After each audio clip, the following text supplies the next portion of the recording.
Alors, il y avait un défilé lors de la semaine de la mode parisienne, à ne pas manquer, la semaine dernière à Paris. C'était celui de la maison Sonia Rykiel. Juste un petit rappel, la maison Sonia Rykiel est une maison qui appartient à un groupe français, Non, américain. ça appartient à des Chinois aujourd'hui. Et donc, c'est vrai que Nathalie, sa fille, est encore présente.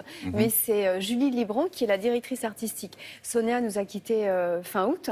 Et c'est vrai que c'était difficile pour Julie Libran de faire un défilé sans lui rendre hommage. Oui. Donc, le défilé avait lieu à l'École des Beaux-Arts. Et c'était très très émouvant parce que quand vous montiez les marches, vous aviez une première salle avec des écrans de télévision et vous aviez 10 télés qui retransmettaient des films de Sonia Rykiel. Alors on entendait sa voix. Voilà, moi j'ai eu beaucoup d'émotions parce que Sonia, pour moi c'était tout. C'était une grande dame de la mode. Elle a commencé avec des petits pulls en 1963 qu'elle vendait dans la boutique de son mari et puis ça a fait boule de neige.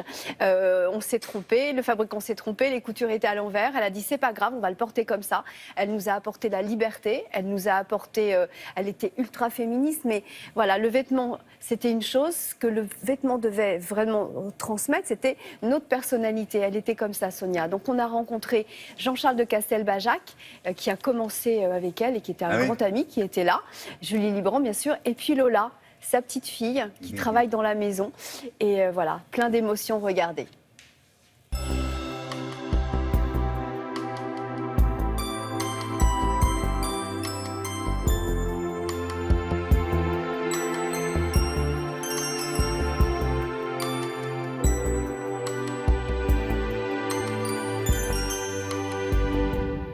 Je sais qu'un jour, une robe va me parler. Sonia, elle a écrit une page de l'histoire de la mode, mais aussi une page de l'histoire des femmes. Et ça, c'est ce qu'il y a de plus bouleversant. C'est-à-dire qu'elle s'est servie de son talent pour faire avancer les choses. Elle était féministe avec un romantisme forcené. Et aujourd'hui, avec Julie Libran qui a repris les rênes, il y a cette continuité-là. Donc Sonia, elle est dans notre cœur. Qu'est-ce qui m'obsède? Les couleurs, la création, le noir, le soir. C'est un défilé très très spécial. J'ai voulu donc faire une dédicace à Sonia Rykiel. Elle a pour moi inspiré beaucoup de monde et m'a inspiré moi aussi et encore aujourd'hui. Sonia Rykiel était une icône française et je trouve qu'il y a une attitude, un esprit, une joie de vivre et c'est tous les jours une inspiration. Je regarde toujours les archives, je trouve que c'est toujours très intéressant, mais bon, après un certain moment, je les ferme et je fais à ma façon. Je me sens à la maison, à Saint-Germain-des-Prés. C'est une maison de femmes, une maison de famille, une belle maison. On a tout ici, avec nos ateliers, avec le studio. L'uniforme a une certaine discipline, mais j'avais envie de casser cette discipline et de créer de l'aisance et créer un confort. Et je trouve que c'est une force pour la femme qui le porte. Il y a des pièces qui viennent de l'histoire de la maison. La maille, travailler comme des pulls chaussettes avec des coudes, comme les talons de chaussettes. Je crois que ce que j'aurais voulu faire toujours, et que je ne suis pas encore arrivée à faire, c'est à mettre un halo de lumière sur une robe. Le petit pull rayé, pour moi, c'est pas un uniforme, je le porte dans des occasions spéciales. Pour moi, c'est très symbolique de ma mamie, de la marque, de mon enfance. Je le porte dans les moments importants et aujourd'hui, c'est un moment important. Je me sens très émue.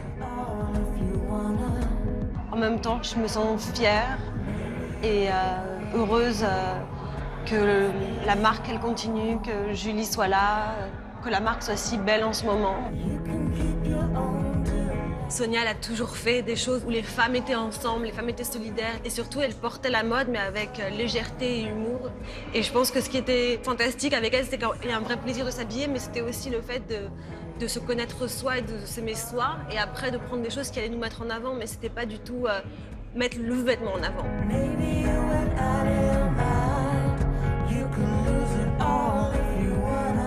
Voilà, très jolie collection, beaucoup d'émotions. Voilà. Et vous savez que Sonia nous regardait, elle était fidèle à oui, Télématin. c'était une fidèle de Télématin Elle depuis longtemps. m'appelait souvent après l'émission en me disant j'ai adoré, même si elle n'était pas dans le sujet, elle avait son mot à dire sur ce que l'on faisait. Voilà. Utile parfois. Merci beaucoup. Laisse-moi t'aimer toute une nuit. Laisse-moi toute une nuit. 2,5 millions de Français, c'est beaucoup, effectivement. À des degrés divers, bien degrés, sûr. Hein. Tous soignés, mais hélas, pas de perspective de se dire ça va disparaître un jour. Ah, quoique dans certains cas, quand même, le psoriasis peut disparaître. Bon, pour alors des raisons la définition qu'on ne connaît pas bien. Ouais. Le psoriasis, c'est donc cette maladie de peau qui se caractérise par des plaques rouges sur le corps, à certains endroits du corps, et surtout cette peau qui se détache sous forme de petites pellicules blanches, notamment sur les coudes, les genoux, le ventre. Et puis quand le psoriasis évolue, ça peut toucher tous les endroits du corps, même les cheveux, même les ongles, les muqueuses parfois dans certains cas. Et c'est une maladie évidemment difficile à vivre sur le plan physique, parce qu'il y a cette souffrance physique liée aux démangeaisons qui peuvent être très importantes, et cette souffrance psychique très bien décrite par les enquêtes notamment menées par l'association France Psoriasis, une souffrance psychique parce que les patients se sentent un peu incompris, en proie au regard de l'autre. Ils ont peur, par exemple, qu'on les pense sales ou contagieux, c'est ce qu'ils disent. Donc une maladie qui pose problème. Alors évidemment, depuis une quinzaine d'années, les médecins ont tout un arsenal thérapeutique qui permet de traiter en général presque tous les psoriasis, y compris les plus sévères. Depuis 15 ans, on a même des médicaments très puissants, très efficaces qui s'appellent les biothérapies. Mais parfois, certains patients ne répondent pas à ces médicaments, d'autres ont des contre-indications et se tournent vers d'autres traitements, notamment la climatothérapie. Alors qu'est-ce que c'est que la climatothérapie ? C'est se soigner par le climat en Israël à la mer Morte, donc un traitement qui dure 3 semaines. Et les dernières études scientifiques menées sur ce traitement montrent qu'il a vraiment une efficacité sur le système immunitaire de ces patients. On regarde, petit tour en Israël.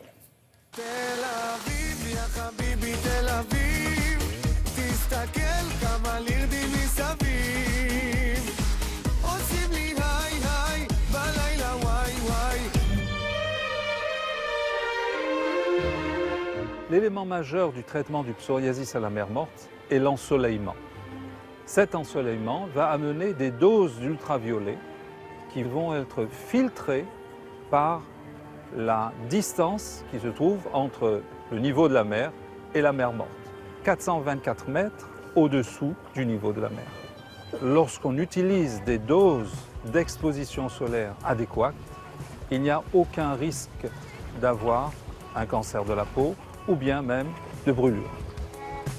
L'autre élément important du traitement à la mer Morte est constitué par les bains de mer qui vont permettre l'absorption des minéraux qui se trouvent en quantité dans ce lac hypersalé, et ces minéraux vont permettre la diminution des lésions qui se trouvent sur la peau. Dans environ 30% des cas, le malade psoriasique a aussi du rhumatisme psoriasique. Dans ces cas-là, nous proposons des bains de soufre, mais aussi des applications de boue chaude qui vont, par l'intermédiaire d'une absorption intense de minéraux, diminuer les douleurs et diminuer l'inflammation des articulations. Je suis déjà venue 15 jours à la mer Morte. Ça a très bien marché quand je suis plus obligée de me gratter tout le temps. J'ai vraiment un meilleur moral, je suis plus agréable pour toute ma famille, pour mes collègues. On dort mieux aussi, sinon on dort très mal. Quand je me retourne, j'ai l'impression de me retourner sur une planche de fakir. Les dernières études réalisées à la mer Morte ont touché aux cytokines. Ce sont des protéines qui signent le processus inflammatoire de la maladie psoriasique. Ces taux de cytokines sont diminués après traitement à la mer Morte. D'autres études plus récentes ont montré que la quantité et la diversité des bactéries qui se trouvent sur la peau du patient n'est plus la même après le traitement. Donc ceci montre bien que le traitement est vraiment efficace sur le psoriasis.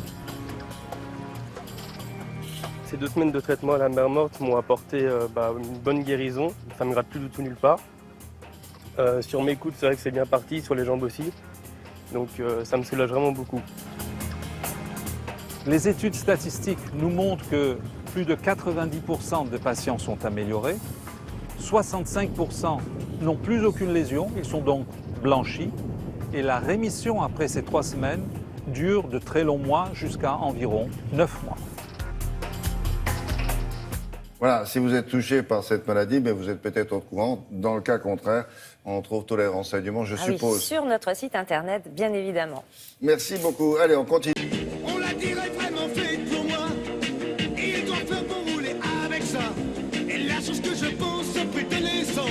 On va vous présenter avec Anne-Christine un concept car, comme on en voit souvent au salon de l'auto, qui émerveille les visiteurs en se disant, tiens, si on pouvait la prendre telle qu'elle. Mais non, en général, elle subit pas mal de changements. Mais là, c'est un équipementier, il est quoi, lui? Il est allemand. Allemand. Et alors, il a inventé quoi? Une voiture connectée. Alors, évidemment, quand vous allez voir le concept car, c'est très futuriste, on n'aura pas ce genre de voiture. Ce qui est plus intéressant, c'est de voir tout ce que cette voiture pourra faire. Ça sera vraiment l'assistant personnel du conducteur. Plus tellement d'ailleurs du conducteur, plutôt du passager, puisque la voiture sera également autonome. Et pendant ce temps-là, quand la voiture se déplacera, on fera autre chose. On aura quand même un volant, comme dans toutes ces voitures. On aura quand même un volant parce qu'on pourra toujours reprendre les commandes. Donc, après, peut-être qu'il n'y aura plus de pédales, mais dans un premier temps, on aura toujours le volant. De toute façon, à l'heure actuelle, les voitures sont déjà semi-autonomes. Il y a un certain nombre d'équipements, comme le radar interdistance, la voiture freine et réaccélère en fonction de la voiture qui vous précède. Mais là, voilà, vous voyez, c'est très plus futuriste. Un joystick ou un volant de... C'est pas un volant, oui. Non, comme dans vous un avez avion. raison. Ce que je veux dire, c'est qu'on aura toujours la possibilité de tourner les roues, mais ça ne ressemblera pas forcément à un volant. Et est-ce que ce sera ce type de manette? Pas forcément non plus. Non. Alors, la voiture de demain, ce concept car, c'est la voiture de demain. Mais quand on dit demain, c'est vraiment pas après-demain, c'est vraiment demain, comme vous allez le voir.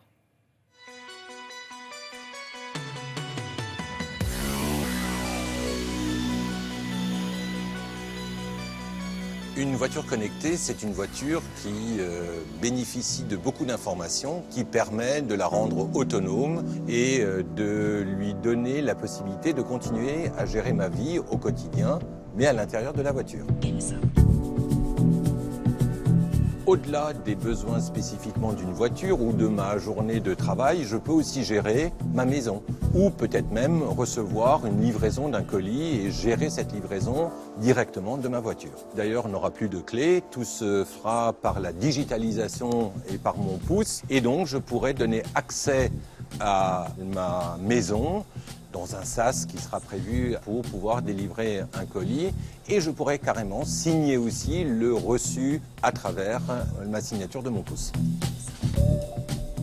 La voiture connectée, bien évidemment, a un autre avantage qui est la sécurité. Si toutes les voitures étaient autonomes et connectées, on pourrait réduire d'au moins 1/4 le nombre d'accidents sur les routes. Donc une fois arrivé à bon port, bien évidemment, il faut garer la voiture. C'est aujourd'hui une perte de temps, notamment dans les grandes villes où on perd jusqu'à 40% de son temps pour garer la voiture. Donc avec cette voiture, on pourra bien évidemment garer la voiture de façon tout à fait autonome et elle reviendra de façon autonome également le moment venu de rentrer à la maison.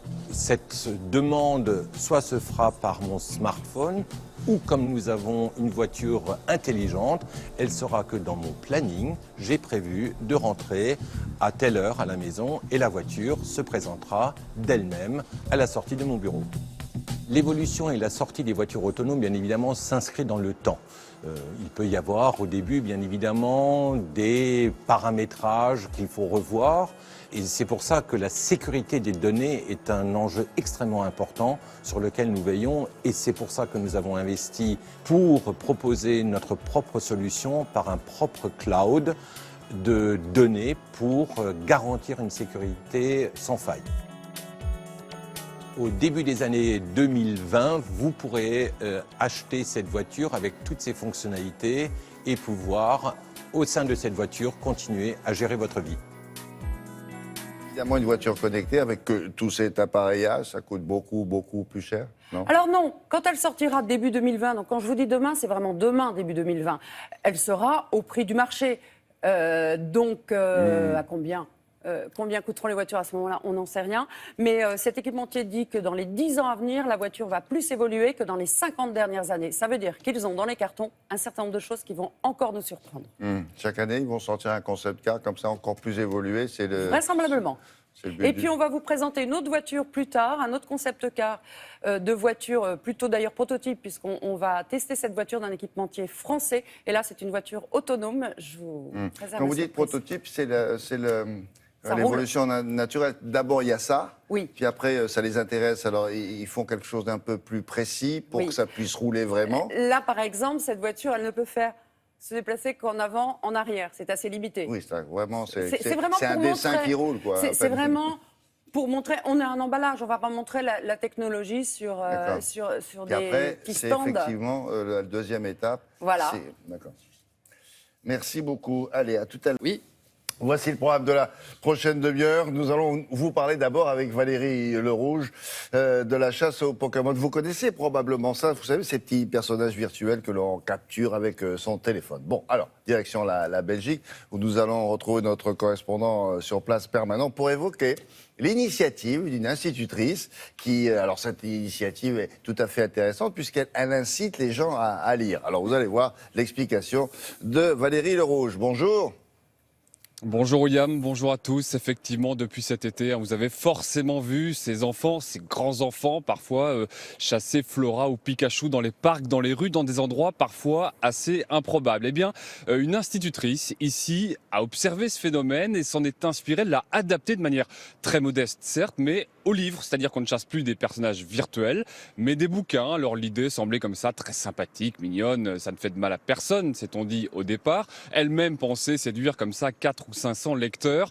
Eh bien, surprise, elle a plus de 77 000 personnes qui la suivent, qui sont inscrits sur cette page Chasseurs de livres en Belgique. On vous emmène chasser ces bouquins avec Marie Berthomé et Stéphane Chaumer.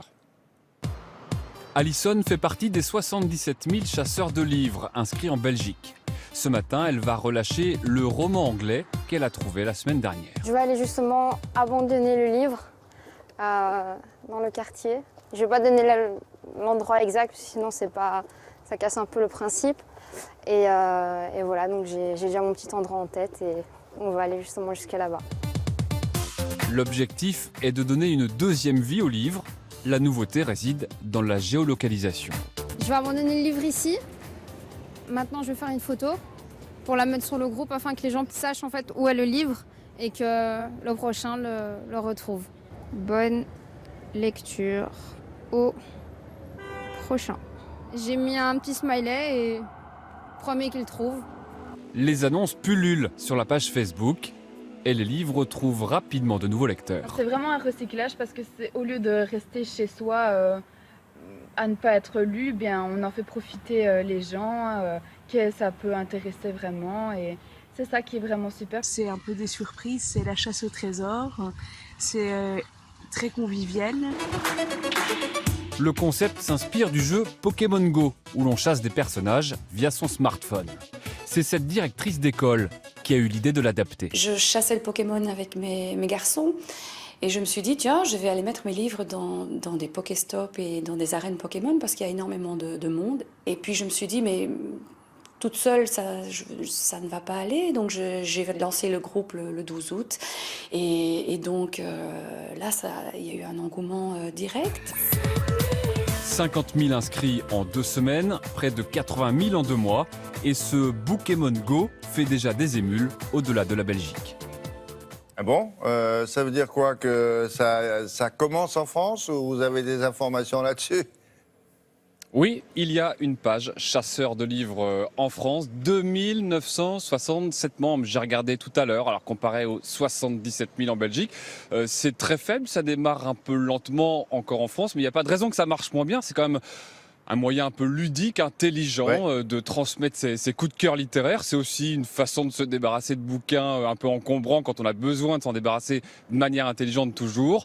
Donc je pense que ça peut aussi marcher en France. Ça a aussi fait des petits déjà en Suisse et même en Algérie. Bon, eh bien, on dira ça à tous ceux qui cherchent effectivement à mieux faire circuler l'information sur les livres. Merci beaucoup Valérie, à plus tard. Bonne journée.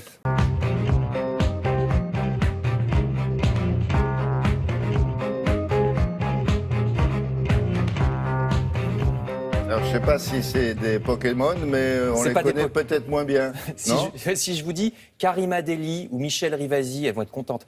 Je ne sais pas si ça vous évoque quelque chose. Moi, ça ne m'évoque pas grand-chose. C'est le mystère. C'est pas qu'on les compare à des Pokémon physiquement, mais c'est le mystère de leur nom et de ce qu'ils font. C'est ce que je voulais dire. Si je vous dis Yannick Jadot, peut-être un peu plus. Si, il est venu ici. Et Cécile Duflot, même Cécile Duflot, je ne suis pas certain que ma mère ou ma tante Paulette, que je salue, voit tout à fait qui c'est. Bref, qui connaît ces gens? Personne ou presque. Ces 4 hommes et femmes politiques sont pourtant les candidats à la primaire écolo à partir du 19 octobre.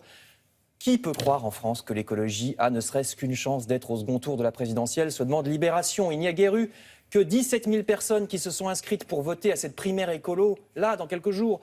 Les politiciens écologistes sont vus comme de vulgaires tacticiens qui ne font que courir après des places dans les ministères. Je cite l'article de Libération. Comment en est-on arrivé là? Comment, alors que tout le monde est de plus en plus convaincu que notre environnement est en danger, pourquoi l'écologie politique ne prend pas?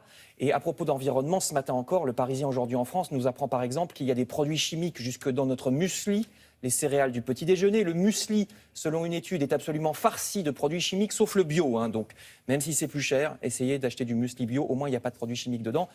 La semaine dernière, le Canard enchaîné, voyez l'article à droite, disait exactement la même chose à propos des fruits et légumes. Tous ceux qui ne sont pas bio sont pleins de pesticides, surtout ce qu'on appelle les pesticides systémiques. Vous voyez, c'est le titre du Canard enchaîné. Les pesticides systémiques pénètrent au cœur du fruit ou du légume, donc ça ne sert à rien de les éplucher. Si ce n'est pas du bio, il y a des produits chimiques dedans, même à l'intérieur. Tout cela est connu depuis longtemps et pourtant rien ne change. À propos d'écologie, il y a même une histoire encore plus navrante sur le site internet du Parisien. À Colombes, près de Paris, vous voyez cette superbe ferme urbaine. C'est un jardin partagé où les habitants font pousser des fruits et légumes. Eh bien, cet endroit sera bientôt rasé pour faire, devinez quoi, un parking. Eh oui, bienvenue au XXIe siècle. Est-ce que les candidats là, à la présidentielle écolo, ils s'occupent de ça? Ils s'occupent des pesticides? Ils s'occupent des... Pour l'instant, ils s'occupent de la primaire. Peut-être qu'après, mais je ne sais pas s'ils connaissent la ferme urbaine de Colombes. Ils s'occupent d'écologie, parce que vous dites qu'ils font de l'écologie politique, donc ça veut dire qu'ils ne s'occupent pas des pesticides. Ils ont des programmes, bien sûr que si, ils ont des programmes écolos, mais voilà, après, est-ce que les batailles entre eux ne prennent pas le pas? Vous savez qu'il y a vraiment une division entre les différents partis écolos. C'est un peu le problème, c'est qu'au bout d'un moment, ça occupe trop de temps. Alors là, c'est la mairie Les Républicains à Colombes qui préfère donc transformer ce jardin en parking. Histoire incroyable à lire sur le site internet du Parisien et dire qu'on a fait la COP 21. Autre histoire, elle aussi navrante, c'est-à-dire cette fois dans Libération, à Saint-Étienne, une église héberge depuis longtemps des sans-abri. Voyez cette église. Hélas, l'ancien curé qui accueille ces sans-abri est poursuivi en justice. Pourquoi? Parce que son église n'est pas aux normes pour héberger du public. Incroyable mais vrai. Notamment, il n'y a pas de porte coupe-feu. Donc le curé va être obligé d'arrêter d'accueillir les SDF. Ils seront sûrement mieux dehors. Vous trouverez également ce matin dans l'Humanité et dans La Croix des articles sur ce genre de situation et leur indécence. Il y a presque 4 millions de Français qui vivent dans des conditions de logement indécentes, voire sans logement du tout. Ça aussi, on le sait, c'est comme les pesticides, ça aussi, ça fait des années que ça dure. C'est l'objet d'ailleurs d'une émission ce soir sur France 5 à 20h40, nous disent La Croix et l'Humanité. Je rappelle que la France, avec ses SDF, est pourtant l'un des pays les plus riches du monde et un de ceux aussi où l'État prélève le plus d'impôts. Enfin, je termine par une autre absurdité, décidément il y en a. C'est à propos cette fois de la terrible agression de ce week-end. Les 4 policiers, vous savez, il y a toujours beaucoup d'articles à ce propos dans les journaux. Vous voyez ici Le Parisien et La Croix. Les policiers disent qu'ils sont victimes d'actes de plus en plus violents et que désormais il y a souvent à leur égard même une volonté de tuer. Mais c'est l'humanité qui soulève la bonne question. Quelle absurdité, dit le journal. Absurdité puisqu'à Viry-Châtillon, les policiers agressés étaient là pour surveiller la caméra de surveillance. Surveiller la caméra qui est censée les remplacer, puisque vous savez que les systèmes de vidéosurveillance sont censés pallier la baisse des effectifs des policiers. Cela montre que les missions que l'on demande aux policiers n'ont pas de sens, proteste un syndicaliste.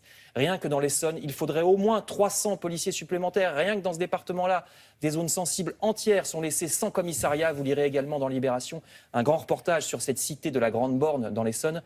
Et dans Le Parisien, un autre syndicaliste de la police qui parle, vous voyez, de la légitime défense. Il explique que pour avoir le droit de répliquer, un policier légalement est presque obligé d'attendre qu'on lui tire dessus en premier. je vous le disais, le mot du jour, c'est vraiment absurdité. Merci beaucoup, à tout à l'heure. On continue avec l'actualité scientifique. Aux derniers Jeux Olympiques, les athlètes australiens et néo-zélandais, il y en avait peut-être d'autres, en tout cas ceux-là a été répertoriés. Alors ils étaient accompagnés de mathématiciens et de physiciens, en plus du coach, quoi. Mais le but était d'améliorer les performances. Mais figurez-vous que ça existe aussi en France. Démonstration avec Laurence Beauvillard, qui a rencontré des chercheurs dans une très grande école près de Paris. Bienvenue. Recherche, innovation et technologie de pointe sont enseignés ici, dans l'un des fleurons des écoles supérieures françaises, l'école polytechnique. Depuis 7 ans, un programme original a été mis en place. Les futurs polytechniciens vont étudier les disciplines sportives. Ça nous a occupé presque 2 ans de comprendre l'aérodynamique des volants de badminton et en particulier pourquoi c'était les objets les plus rapides dans le monde du sport, puisque ça monte à 500 km/h. Grâce à des lois physiques et un peu de mathématiques, ils tentent d'améliorer les performances des athlètes. Pour tous les athlètes, une des questions qui se posent, c'est d'avoir un entraînement approprié à leur discipline. Et cet entraînement, il doit développer un type de fibre, soit rapide dans le cas des sprinteurs, soit lent dans le cas des marathoniens. Actuellement, les athlètes, pour déterminer cette caractéristique qui est essentielle pour leur pratique, ils font des biopsies, c'est-à-dire ils arrachent un morceau de muscle, ils le mettent sur un microscope et ils font des photos de ce type. Donc nous, ce qu'on essaye de faire à travers les études que l'on mène à l'école polytechnique sur la physique du muscle, c'est de donner un appareil qui leur permettrait d'avoir ça de façon indolore et sur leur smartphone.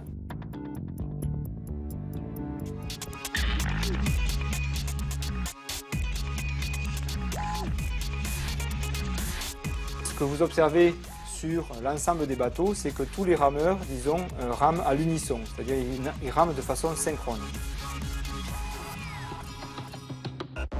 Il y a un petit robot qui a été construit par Romain Labbé et Jean-Philippe Boucher au laboratoire, de façon à étudier l'effet de la synchronisation sur le déplacement des navires.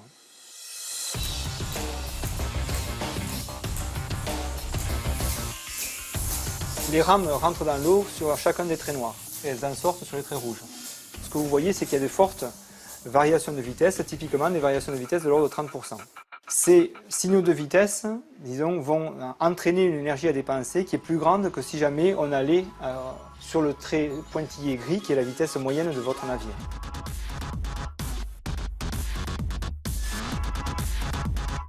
Les crustacés qui ont beaucoup, disons, de rames ou de pattes n'utilisent jamais ce mode de propulsion, c'est-à-dire eux, ils sont toujours en train d'actionner leurs pattes les unes après les autres, jamais de façon synchrone.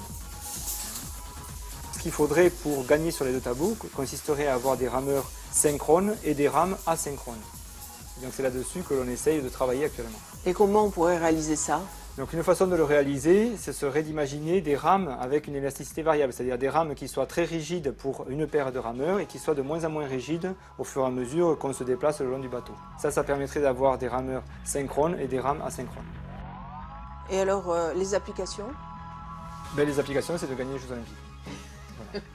La Grande-Bretagne est un des pays qui utilise le plus la recherche scientifique pour augmenter les performances sportives. Ils ont d'ailleurs développé un modèle mathématique qui permet de prévoir le nombre de médailles et d'investir sur des sportifs qui ont le plus beau potentiel évolutif. Et il semble que ça fonctionne puisque aux derniers Jeux Olympiques, la Grande-Bretagne tenait la 2e place en termes de médailles d'or derrière les États-Unis et devant la Chine.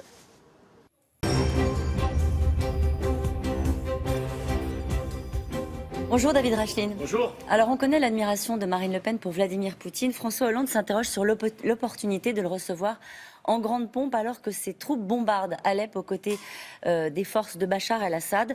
Est-ce qu'il faut que François Hollande reçoive, comme c'était prévu, Vladimir Poutine ? Évidemment. Je crois que le rôle de la France, c'est précisément la diplomatie, c'est de discuter avec toutes les puissances, avec toutes les nations et de faire entendre sa voix. On n'est pas obligé d'ailleurs d'être tout à fait sur la même ligne que M. Poutine, mais toujours est-il qu'il faut discuter avec lui, oui, bien sûr. Peu importe ce qui se passe à Alep en ce moment, l'ONU parle de crimes de guerre. La diplomatie, c'est précisément chercher à trouver des points d'accord, dire éventuellement les désaccords qui sont les nôtres.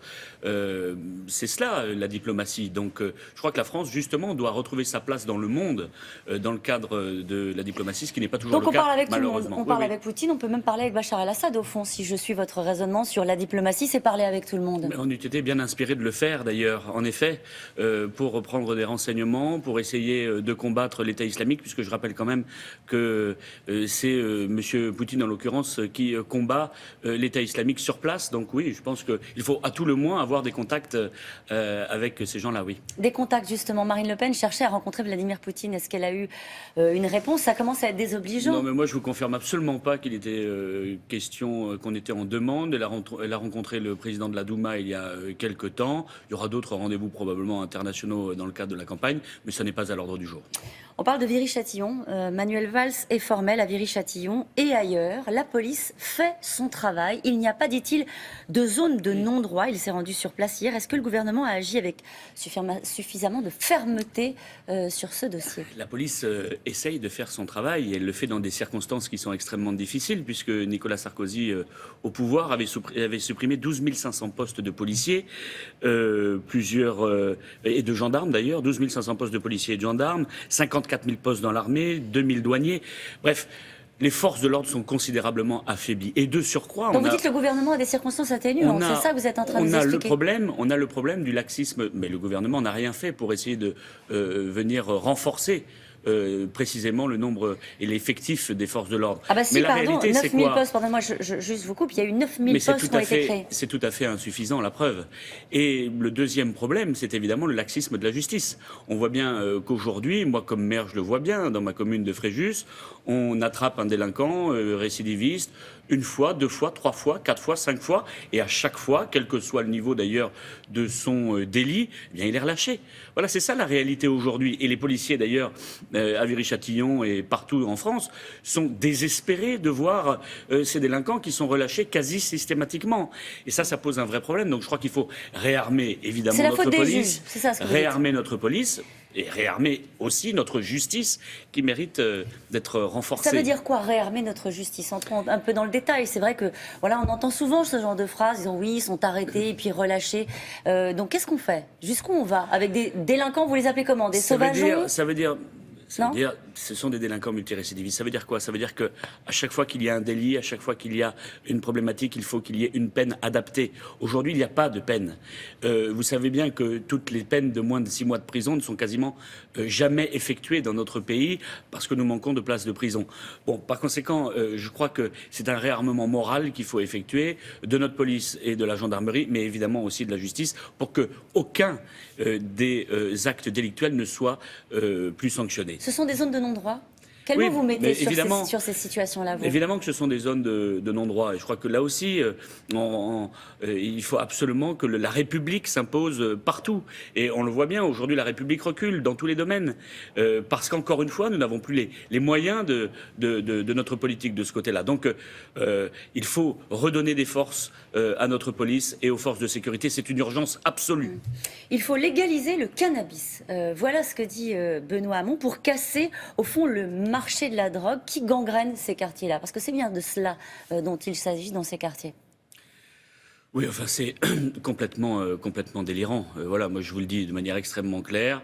Je crois au contraire qu'il faut lutter de toutes nos forces contre les trafiquants, lutter de toutes nos forces contre la drogue de manière générale. Et ces propositions sont parfaitement malvenues, voilà ce que je pense. Qu'est-ce que propose le Front National pour les banlieues? Quand Marine Le Pen lance sa campagne, la campagne de la France des oubliés, elle va à Brachet, elle va dans cette France rurale. Qu'est-ce que le Front National a à dire aux habitants de ces banlieues-là, de ces quartiers? Nous avons énormément de choses à dire. Et d'abord et avant tout qu'ils seront traités et que les banlieues seront traitées exactement comme l'intégralité des autres territoires. Pas plus, pas moins.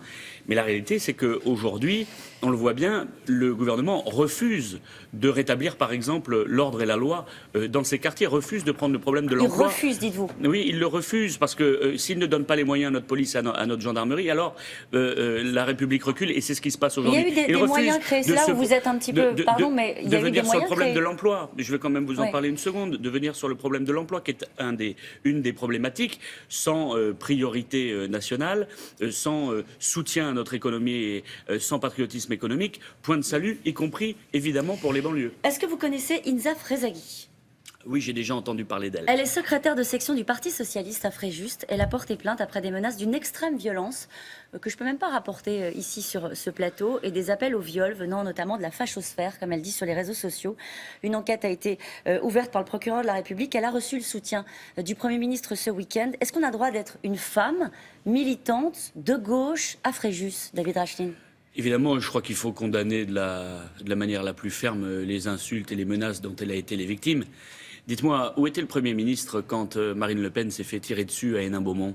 Où était le Premier ministre lorsque j'ai reçu moi-même des menaces je crois que les personnes souhaitaient me voir brûler. Où était le Premier ministre et où étaient les médias d'ailleurs à l'époque? Je pense qu'il ne faut pas faire de deux poids, deux mesures dans ces affaires-là. Il faut condamner l'intégralité des menaces, l'intégralité des insultes. Mais je crois que si on fait un concours de ce côté-là, permettez-moi de vous dire que je pense que chacun sera servi. Vous avez été menacé? Oui, régulièrement. Et d'ailleurs, mes équipes ont mis la preuve sur les réseaux sociaux. David Rachlin, vous avez la porté preuve plainte sur les réseaux sociaux. Je crois que nous avions déposé une plainte. Bon, voilà, maintenant... Elle vous cite encore car une vous fois, avez mis en cause sa nationalité. Vous regrettez? Non, moi je n'ai jamais mis en cause sa nationalité, à aucun moment. Et je vous dis simplement qu'il faut condamner de la manière la plus ferme tout cela, mais il faut aussi être raisonnable, sérieux. Je pense qu'il ne faut pas tomber trop bas dans le cadre du débat politique. Voilà, chacun est menacé, croyez-moi bien. Il y a plusieurs femmes qui ont signé une tribune sous le titre « Être une femme dans une ville Front National ». Elles donnent des exemples des injures dont elles ont été victimes. Alors ce sont des élus d'Hénin-Beaumont, de Beaucaire, etc. Vous dites il faut condamner. Jusqu'où allez-vous? Est-ce que ce matin vous passez un message à vos soutiens politiques dans la région pour dire il faut que ça cesse immédiatement? Oui, mais évidemment, mais encore une fois, moi je condamne de la manière la plus ferme, mais je vous le dis, j'entends parler de cela beaucoup dans les médias aujourd'hui, j'ai moins entendu parler de cela et des attaques dont nous avons été les victimes très longtemps, et y compris physiquement, comme ça a été le cas de Marine Le Pen à Hénin-Beaumont, sans que personne ne réagisse, pas même le ministre de l'Intérieur. Merci beaucoup David Rachlin, c'était à vous William. Merci Caroline, à demain. Plus bleu que le bleu de tes yeux, je ne vois rien de mieux, même le bleu des cieux. Plus blanc que tes cheveux dorés, ne peut s'imaginer, même le blond des blés. Ce matin, avec Yann Lavoie, on va avoir à vous donner une très bonne nouvelle concernant l'autonomie des personnes mal ou non voyantes avec un appareil qui s'appelle comment? Ce sont des lunettes au fond. C'est une caméra. Pour tout vous oui. dire, c'est sans doute l'une des choses les plus bluffantes que j'ai vues ces dernières années. Et pourtant, ça paraît simple. En fait, il fallait juste avoir un algorithme, avoir un mini-ordinateur dans la poche qui soit capable de rendre ce qu'il rend. En fait, vous avez une petite caméra qui est ici, vous voyez là, le long de la branche, vous la voyez. Oui. C'est juste une petite caméra toute simple. Ensuite, vous mettez le doigt devant ce que vous voulez lire. Voilà, donc vous entendez un clic, ça fait la photo de ce que vous voulez lire. Donc pour ça, il faut être plutôt, on va dire, voir des contrastes, savoir qu'il y a quelque chose, qu'on est devant un plan de métro, devant une plaque, devant quelque chose. Vous êtes bien dans l'axe de la chose à lire. Hein. Vous faites ça, et ensuite, vous avez une traduction instantanée de tout ce que vous avez photographié dans l'oreille, avec une oreillette, et on vous lit ce que vous venez. Et si vous continuez ligne par ligne non, mais ça vous lit toute la ligne. C'est-à-dire que moi, je l'ai regardé avec une page de bouquin, en me disant il va y avoir des erreurs, parce que c'est quand même très compliqué de faire de la traduction instantanée en partant d'une photo, voilà, de cette manière. Pas une erreur. Pas une erreur. Donc c'est absolument bluffant. Vous allez voir dans le reportage, je suis avec Olga, qui est une malvoyante. Oui. Elle n'en donne pas l'impression, parce qu'elle se déplace très bien, mais elle est malvoyante. Et l'une des choses que j'ai retenues, c'est qu'elle dit c'est la première fois que je me retrouve au restaurant et que ni mon mari ni mes enfants n'ont à me lire la carte. Et pour moi, ça va me changer la vie. Et donc, c'est vraiment quelque chose de très, très bluffant. Encore une fois, c'est assez simple. Hein. Une caméra reliée à un boîtier, un smartphone, si vous voulez, que vous avez dans la poche, et un fil qui court dans votre oreille pour pouvoir entendre ce que vous demandez à être traduit. Et ça fonctionne. Mais ce qu'il fallait, c'est que ça fonctionne parfaitement bien. Sinon, c'est pas terrible. Et ça fait même également, vous allez le voir, reconnaissance de visage. Une centaine de visages. Il suffit que je vous identifie. Je dis, voilà, lui, c'est William. À chaque fois que vous allez vous présenter devant moi, j'entendrai William. Donc, je sais que c'est vous qui arrivez face à moi. C'est top, non? Ouais. Regardez comment ça fonctionne. Alors Olga, vous êtes malvoyante, vous avez testé ces lunettes. Qu'est-ce que ça a changé dans la rue? Alors, dans la rue, c'est super parce que ça me permet, quand je suis dans la rue, de lire un nom de rue, ce que je ne pouvais pas faire avant. Rue Moreau. Alors, comment ça fonctionne? Extrêmement simplement, puisqu'il vous suffit de pointer du doigt ce que vous souhaitez voir et automatiquement, My Eye va vous le lire à haute voix dans l'écouteur. Docteur Marc Steve, chirurgien.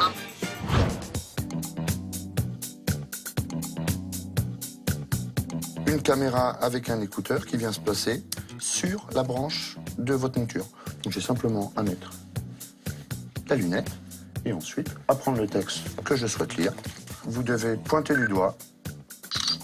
Au réveil, il avait si froid que l'espace d'un instant, il n'arriva pas à croire qu'il était en Arizona. Ce qui est génial, c'est qu'en plus, il respecte vraiment la ponctuation. Hein. Absolument. Hein, les virgules, les points, Absolument. etc. Alors là, on est sur un livre, mais si vous avez un journal, il va également respecter les colonnes. Tout ce qui n'est pas manuscrit, on va dire, à la main. Exactement.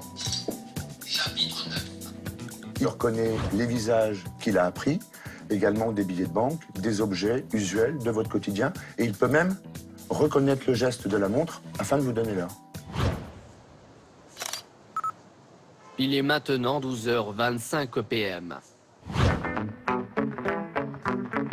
Vous m'avez dit aussi quand je vais dans un magasin, vous êtes pour acheter des habits, ça vous a aidé?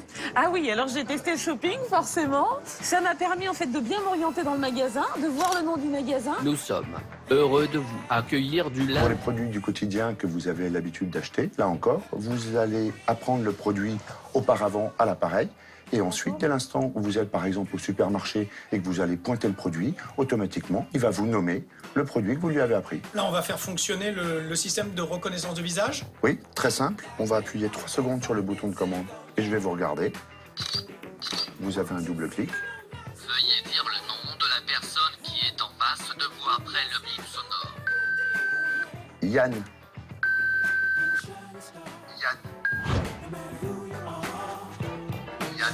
Et voilà. La technologie est extrêmement simple puisqu'il s'agit d'un dispositif équipé d'une caméra et d'un écouteur, le tout relié à un boîtier de commande. Ce boîtier de commande contient la batterie et l'intelligence artificielle.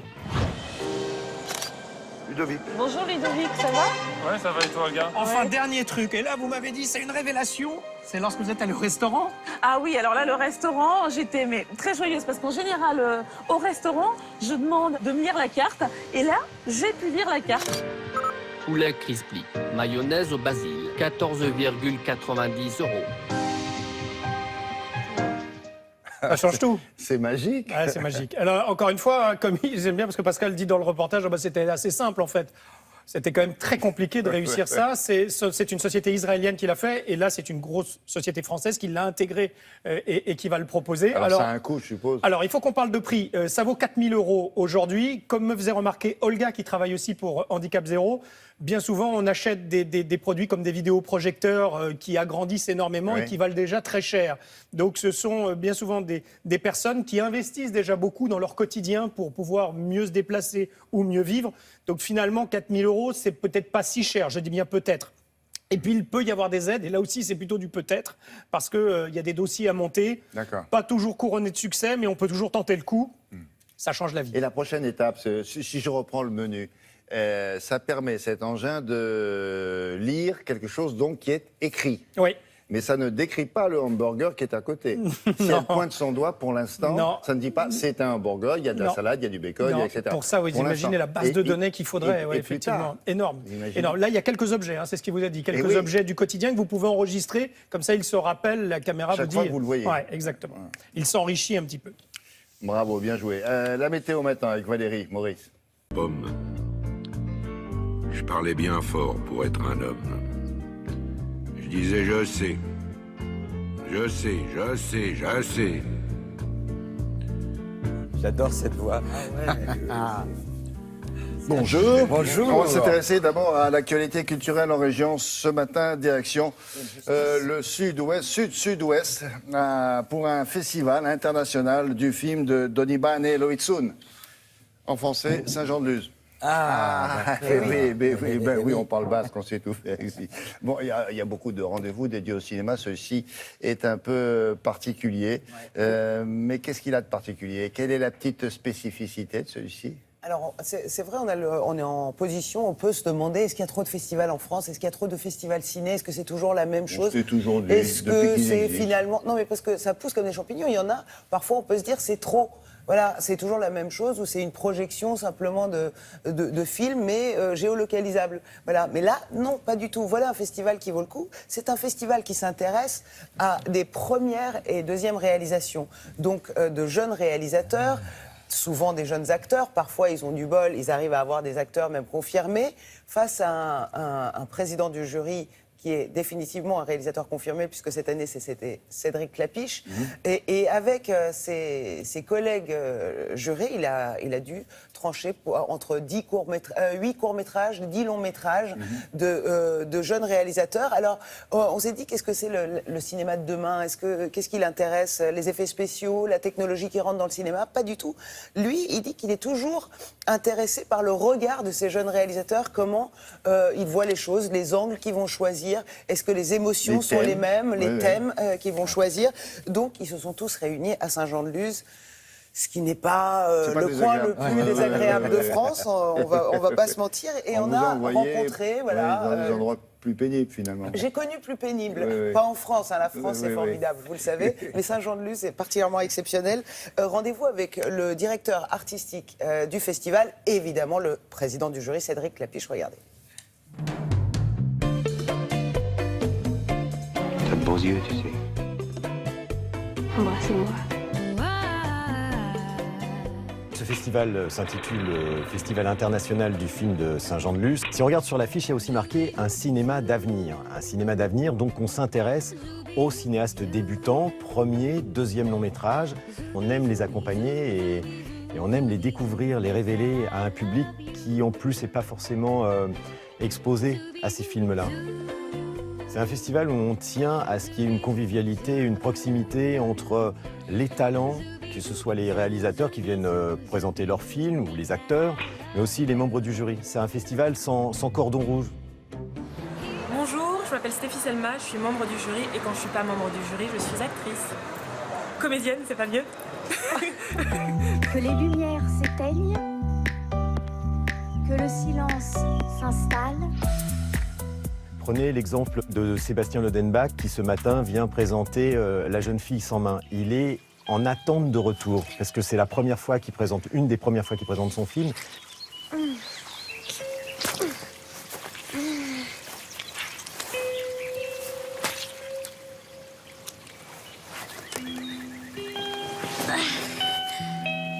Dans un autre style, dans la même journée, c'est ça aussi la richesse d'un festival, on montre Fleur de tonnerre, premier long métrage de Stéphanie Pilonka, qui est l'adaptation du livre de Jean Telet. Je te l'ai déjà dit, ça tu touches pas, c'est du poison. Allez, avance.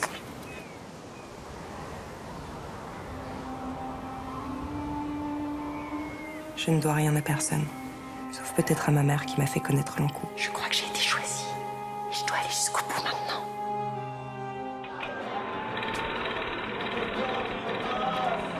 C'est intéressant de voir ce qui se fait dans l'esprit des gens qui commencent. Parce que c'est pas juste plus moderne, c'est juste de voir quels sont les sujets qu'ils traitent, de voir comment ils abordent les choses, parce que forcément ça dit un truc sur la nouvelle génération. Allez Julie! Allez ma chérie! On aime travailler avec ce qui va être les futurs spectateurs. On leur a donné la responsabilité de décerner le prix le plus important quelque part, puisque c'est une bourse de 10 000 € d'aide à l'écriture.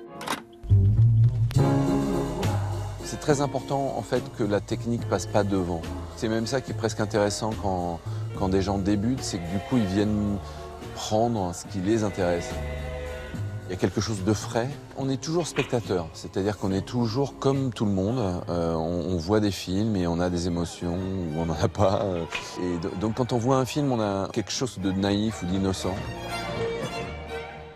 Alors, ce film-là, celui qui a remporté le prix, il sera distribué ou c'est dans un circuit un peu confidentiel? Ah non, non, ce sont des films qui vont être évidemment distribués et qu'on voit, que toute la France pourra découvrir. Vous aurez le palmarès évidemment sur le site du festival et sur le site de France 2. Je voudrais aussi dire que Stéphie Selma, qu'on a vue, qui faisait partie du jury, elle aussi c'est l'avenir. du cinéma de demain. Elle a joué, on l'a vu dans 10% le téléfilm, on l'a vu dans Prof 1, Prof 2, et elle va être à l'affiche d'un film qui s'appelle Telle mère, telle fille, bientôt en 2017. Voilà. Et puis nous aussi, on peut féliciter notre jeune réalisatrice. Ce sujet a été réalisé par une jeune réalisatrice de chez nous qui s'appelle Caroline Lazaro et qui fait un travail formidable. Voilà, qui peut-être un jour fera un long métrage, qui sait. Absolument, qui sait.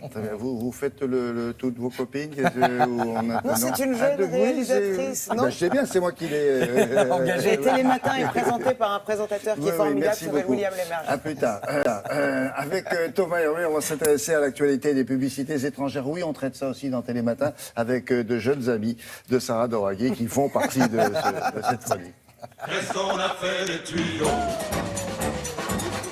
Bien lancé de la grande échelle. Qu'est-ce qu'on a fait des tuyaux? Pour vendre des produits dans le monde entier, on utilise toutes sortes de personnages, d'objets, des personnages des enfants, des personnes âgées. Oui, des blonds, des brunes, des bébés, des animaux. Ça marche très bien. Ça marche très bien, mais alors il y a quelque chose qui en ce moment, fait fantasmer un peu tout le monde, c'est le pompier.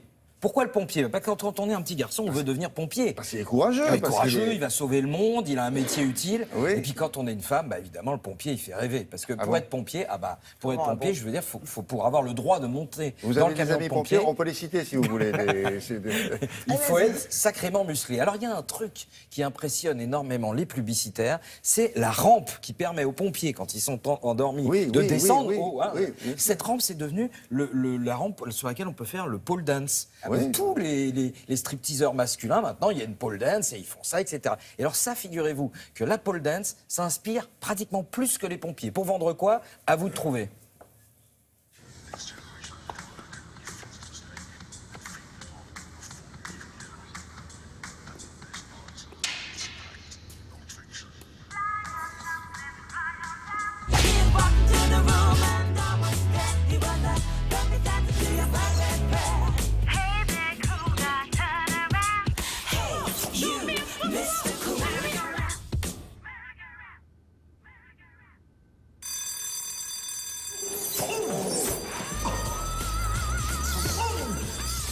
Trop de films. Ce monsieur, il a regardé trop de films avec des pole dance, avec des stripteaseurs, etc. Et comme il est pompier, il s'est pris un vrai pompier sur la tête parce que c'était pas du tout une pole dance. C'était une vraie caserne. Et en fait, ce ressort-là de la caserne de pompiers, qui est une vraie caserne de pompiers et qui est pas du tout un truc pour aller... C'est de la pub pour des Non, pour une chaîne de télé. Pour une chaîne de télé qui diffuse des films. Mais c'est bien quand vous faites les sous-titres. On va dire des films... Parce que nous, on n'avait pas compris. Des films un petit peu, parce qu'on n'a pas le droit de mettre le nom. Mais le nom là-bas, il est très crédible. Même avec le nom. C'est une chaîne qui diffuse des films un petit peu olé olé, on va dire.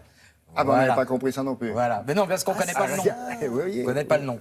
Alors, attention, vous avez... Est-ce que c'est plus simple? Oui, vous connaissez ce produit parce que c'est un chouchou de Télématin, c'est une assurance, voilà. Une assurance qui fait à chaque fois des films très créatifs. Ah oui, mais vous connaissez, c'est une assurance hollandaise. Voilà. Et c'est les meilleurs. Et à chaque fois, on se dit, mais qu'est-ce qui va se passer à la fin? On nous présente une situation où on s'est dit, oh là là là là là là là là, il va se passer quelque chose, mais qu'est-ce qui va se passer? Et qu'est-ce qui fait qu'il va falloir appeler cette compagnie d'assurance? Démonstration.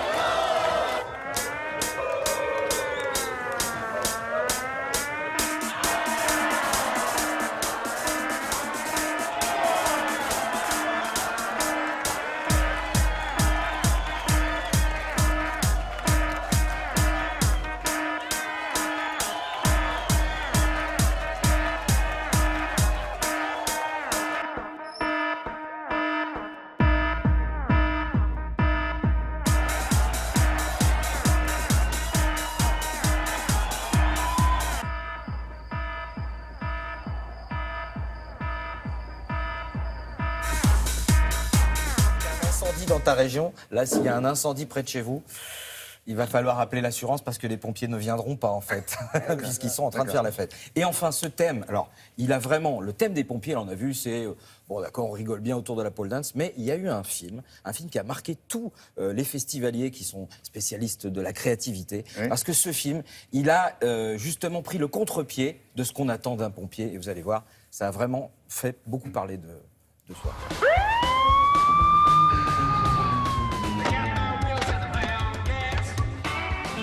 Chłopaki! Ej, zaczekajcie, alo! Prosto.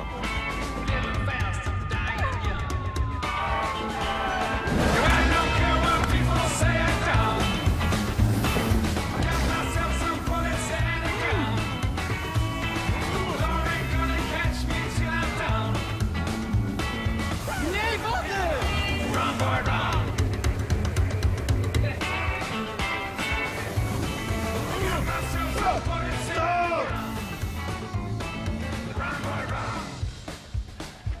Ja wcale nie chcę być strażakiem. Jestem grafikiem. A ja muzykiem. Jestem fundraiserem. Informatykiem. Jestem urzędnikiem. Analitykiem internetowym. Szukasz pracowników? Znajdziesz nas na sprawniwpracy.pl. Et vous avez vu là le tour de passe-passe magnifique. Ça, c'est extraordinaire. Du coup, ça a marché. Les gens ont appelé et les gens se sont dit oui, bah, effectivement, on peut embaucher des personnes handicapées. Mais en plus, c'est utile et en plus, c'est bien fait. C'est créatif. Voilà. Et c'est polonais. C'est polonais? Oui, c'est polonais. Très bien. Merci beaucoup, Thomas.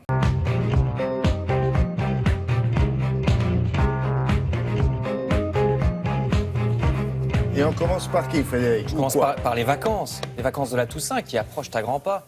Mais pourquoi, vous demandez-vous? Pourquoi commence-t-elle un jeudi? Ah oui, parce qu'elle commence un jeudi, oui. Mercredi soir de la semaine prochaine, en fait, la fin des cours. C'est pas le plus pratique pour les parents, de même que la reprise des cours le jeudi 3 novembre. Et Libération nous explique que tout ça est très compliqué.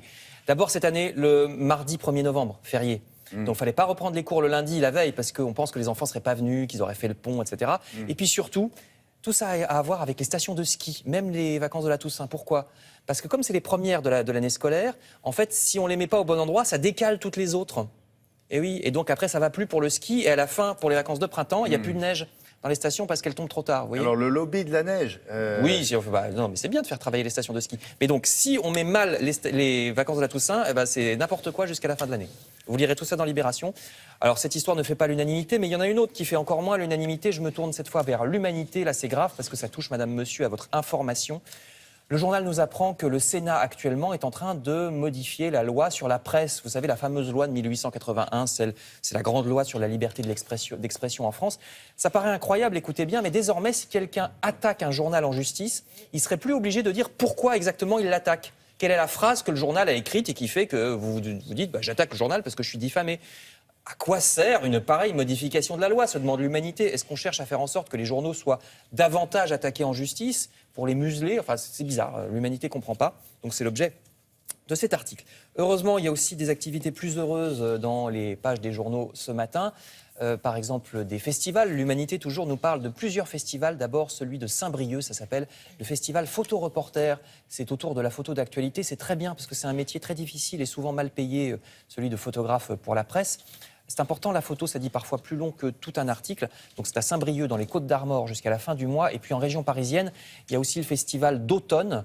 C'est un grand festival pluridisciplinaire. Alors il y a par exemple, vous voyez, de la danse moderne, comme on voit sur la photo. Ça, c'est sur une friche industrielle à la Courneuve, en Seine-Saint-Denis. Il y a également des événements dans plusieurs endroits de Paris et de l'Île-de-France. Tous ces prochains jours, je vous renvoie au programme de ce festival d'automne. Je passe au journal La Croix, une exposition au Muséum d'Histoire Naturelle, cette fois, à Paris. Exposition sur les ours. Ah, on va le faire, ça. Vous allez le faire? On va le faire? Très bien. Alors, exposition sur les ours. Vous savez qu'on est paradoxaux vis-à-vis des ours, parce qu'on adore les ours en général, l'ours en peluche, mais de loin. C'est-à-dire que quand ils sont dans la montagne, là, c'est un peu plus ennuyeux. Il faut les laisser tranquilles. Hein. Bah oui, enfin, surtout que dans le Grand Nord canadien, l'ours peut être un carnivore qui mange même l'homme. Il ne faut pas sortir vos poubelles, on vous l'a déjà dit. Quand vous habitez dans le Grand Nord canadien. Certains, au contraire, sont complètement végétariens. Hein. Il y a quand même des ours végétariens, vous connaissez, voilà, celui-ci, le fameux, le panda. Le il mange panda que du bambou. On voit chaque année chez nous.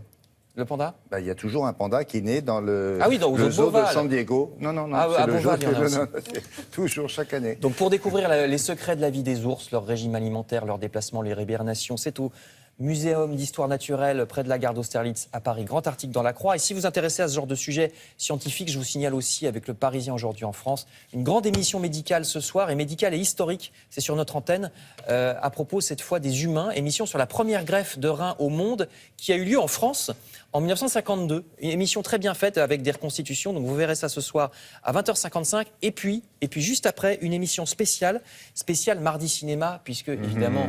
On a perdu Pierre Tchernia le week-end dernier. Donc il y aura une spéciale mardi cinéma ce soir en deuxième partie de soirée. Idée, ça de le faire le mardi en plus, très bonne idée. À 22h50, ça tombe effectivement bien pour un mardi. Donc vous aurez la soirée complète avec l'émission médicale d'abord et puis l'émission sur Pierre Tchernia et beaucoup d'archives à son propos. Voilà encore en deuxième quelqu'un partie qui a de soirée. regardé Télématin depuis... Ah, Pierre Tchernia, très attentif. Il téléphonait comme Sonia pour dire ce qui lui avait plu ou pas. Merci beaucoup. À plus tard. On poursuit avec une nouvelle... Et là sur le papier, j'ai effacé tes photos. Et Télématin rendra à sa façon un hommage aussi à Pierre Tchernia. Ça sera demain. Bon, alors, on continue avec Jean d'Ormesson. Tiens, Jean d'Ormesson, tant mieux. Eh oui, quelle Jean bonne idée. d'Ormesson, mon fiancé secret. Vous savez, toutes les femmes, elles ont des amoureux secrets. Il y a certaines qui se pâmeraient pour Georges Clooney. Moi, je me pâme pour Jean d'Ormesson. Et il le sait, vous savez, il en joue. J'espère. Parce qu'il est irrésistible d'une part, et d'autre part, parce que c'est le seul homme qui a réussi à me livrer les secrets de l'astrophysique. Alors que je suis plutôt rétive, je dois le reconnaître. Ce guide des écarrés, justement, il appartient à ce domaine du Jean d'Ormesson philosophe. Le titre magnifique, Guide des égarés, il est emprunté à un philosophe juif, rabbin, médecin de Cordoue il y a plus de 1000 ans, le plus grand philosophe juif du Moyen-Âge. Et ce guide des égarés, les égarés, c'est nous qui nous demandons quel est le sens de notre existence. Alors Jean d'O, il le résume à sa façon, il dit « Qu'est-ce que je fais là ?» Alors, pour répondre à cette question, « Qu'est-ce que je fais là ?» il repose les deux questions qui irriguent son œuvre, déjà depuis quelques livres, qui sont qu'on se heurte à deux mystères. Le premier mystère, c'est qu'est-ce qu'il y avait avant le début de l'univers ? Et ça, c'est vraiment son questionnement depuis plusieurs livres. Et le deuxième mystère, c'est qu'est-ce qui nous arrive après la mort ? Alors, pour répondre à ces deux questions, il fait ce petit livre. Ce petit livre, il est génial parce qu'il est aussi bien pour les fans de Jean d'O, comme vous et moi, que pour les nuls en Jean d'O, parce que c'est une sorte de quintessence de son œuvre. Alors, pour répondre à ces questions, il égrène des concepts un peu à la façon de Trois petits chats, chapeau de paille. Vous voyez, il part du grand vide de la vie. Le vide, c'est l'angoisse. L'angoisse, c'est le mystère, c'est l'énigme. Comme ça, il essaye de percer le mystère. Alors, il se sert de ce qu'on connaît, les nombres, la science. Et puis, finalement, le livre, il cerne ce qui nous élève et ce qui rend la vie belle et supportable. Alors, qu'est-ce qui rend la vie belle et supportable ? La lumière, l'eau, les fameux bains de mer dont il parle beaucoup dans ses romans. Le soleil, peut-être ? Le soleil, exactement. Dont il a abusé. Dont il a abusé. Alors, ça, c'est vous qui le dites, en tous les cas, dont il a beaucoup Il s'est mis au soleil depuis des années parce qu'il aime l'eau, parce qu'il se baigne. Voilà, il était toujours bronzé, votre ami Jean d'O. Le bonheur. Alors, il remet les pendules à l'heure, en plus, sur le bonheur. Il dit que le bonheur, aujourd'hui, est devenu vraiment la proie de marchands de papier et que le bonheur, c'est pas du tout ce qu'il y a dans les guides, justement, pour l'atteindre. Et puis, il y a des très, très belles pages sur la joie. La joie qui rapproche les amants, la joie qui élève, alors c'est évidemment la fin du livre, vers Dieu, Dieu avec un point d'interrogation. C'est chez Gallimard et publié par sa fille Héloïse d'Ormesson. Et c'est un livre qui vous rend un peu meilleur, voilà, un peu meilleur, un peu moins bête, qui vous donne envie de vous tenir droit et d'affronter l'existence avec le sourire. Et un livre simple, je n'êtes pas obligé d'avoir fait 50 philos. Pas du tout, parce que c'est un petit livre, ça fait 120 pages. Voilà. Et en même temps, c'est à la fois très dense et en même temps très simple. Très bien. Mais ce n'est pas le seul que vous nous recommandez cette Non, je vous ai semaine. trouvé un truc que je trouve super. Une box. My Book Box. Laura du web nous a souvent parlé des premières box. Les premières box, vous savez, c'était des box avec des produits de beauté. Vous vous abonnez et chaque mois, vous recevez une crème, un fond de teint, un rouge à lèvres. Et vous ne savez pas ce qu'il y a dans la boîte. Et bien là, c'est pareil. Vous vous abonnez. Alors, vous pouvez vous abonner pour recevoir 1 livre, 2 livres ou 3 livres, suivant votre budget. Et vous recevez 3 livres en format de poche sur un thème. Chaque mois, le thème change. Et chaque mois, c'est une surprise. Donc là, le thème, c'est les rapports entre les pères et les fils, qui, je trouve, est un thème absolument formidable, parce qu'on parle beaucoup plus souvent des rapports mère et les fils, et beaucoup moins. Et la sélection est formidable. C'est là où je trouve que c'est vraiment une bonne nouvelle. Notamment, il y a le livre de Bernard Chambaz, Dernière nouvelle du Martin Pêcheur, qui est un bijou. Et c'est génial parce que moi, ça faisait plusieurs années que j'avais envie de lire ce livre. Et là, hop, je le reçois. C'est la question cadeau. que j'allais vous poser. C'est qu'on peut tomber sur des livres qu'on a déjà lus, puisque vous ne savez pas ce qu'il y a dedans. On peut tomber absolument sur tout, mais c'est pas très... Non. D'ailleurs, peut-être pas, parce que je trouve que c'est des livres qui sont pas évidents. C'est pas les gros best-sellers dont on a entendu parler partout. Donc il y a une chance c'est quand un même peu les livres, vous savez, dans les sentiers de côté. Donc là, vous avez Bernard Chambaz, David Vann et Guy Goffet. Et en plus de ça, vous avez une petite lettre de Vinclair, Martin Vinclair, écrivain qu'on adore, dont les rapports avec son père irriguent Martin Vinclair, l'œuvre. le médecin. Le médecin, exactement, le médecin devenu écrivain. Qui vient de publier un livre. Qui vient de publier 2 livres, terrible. même. Oui, il a publié un livre sur son père et un livre sur les médecins, pour dire arrêtez de maltraiter les malades. Autrement dit, quand on arrive chez le médecin, vous savez, souvent on se fait engueuler, et il dit bah non, ça c'est insupportable, ça doit. C'est un livre chez Flammarion qui est très intéressant. Et puis vous avez aussi une petite extension culturelle, c'est-à-dire que si vous êtes intéressé par ce thème père-fils, on vous donne un film, une expo, d'autres idées, et puis vous avez à chaque fois des petites surprises. Là, vous avez des sachets de thé, des petits savons, un petit crayon, un petit carnet. Alors moi, ce que je mettrai dans la boîte, vous leur direz la prochaine fois, c'est un cadeau pour papa et un cadeau pour son fils. Vous voyez ? Si vous êtes le fils, voilà ce que vous pourriez offrir à votre père et inversement. C'est vrai, c'est vrai. Ça serait sympa. Ça s'appelle My Book Box et vous vous abonnez sur Internet et c'est vraiment très chouette. Merci beaucoup. Merci à vous. Allez. Yesterday, when I was young, the taste of life was sweet as rain upon my tongue.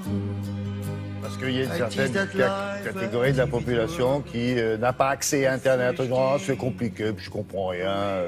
Laissez-moi tomber avec ça. Mais alors, qu'est-ce qu'on fait dans ces cas-là ? Justement, ce sont les seniors. Et il y a des jeunes qui sont aussi, eux, mis un peu à l'écart. Tous ces geeks qui sont là, en train de travailler sur leurs ordinateurs, parfois, c'est pas évident pour eux non plus de créer un lien avec les jeunes de leur âge, mais aussi avec les adultes. Ils sont enfermés devant leur ordinateur à créer des programmes, à coder. Et 3 jeunes de 14 ans, donc à 14 ans, ils ont cette idée, ils se disent, et pourquoi on ne viendrait pas en aide à nos grands-parents, aux seniors qui n'y comprennent rien? Pourquoi on n'irait pas, une fois par semaine, le samedi matin, leur expliquer comment ça marche? Parce que non seulement ça leur permettrait à eux de faire des progrès, mais à nous, ça nous permettrait de nous ouvrir et d'apprendre d'autres choses. Ils sont en seconde, première, non? Ils étaient en seconde. Non, troisième. Troisième. Ouais. Donc ils ont grandi, mais il y en a des nouveaux qui arrivent. Ils étaient déjà doués en informatique, oui. Oui, il y en a de plus en plus. Donc bon. Nous sommes allés rencontrer un des membres de cette association qui pour l'instant est à Laval, mais qui ne demande qu'à faire des petits.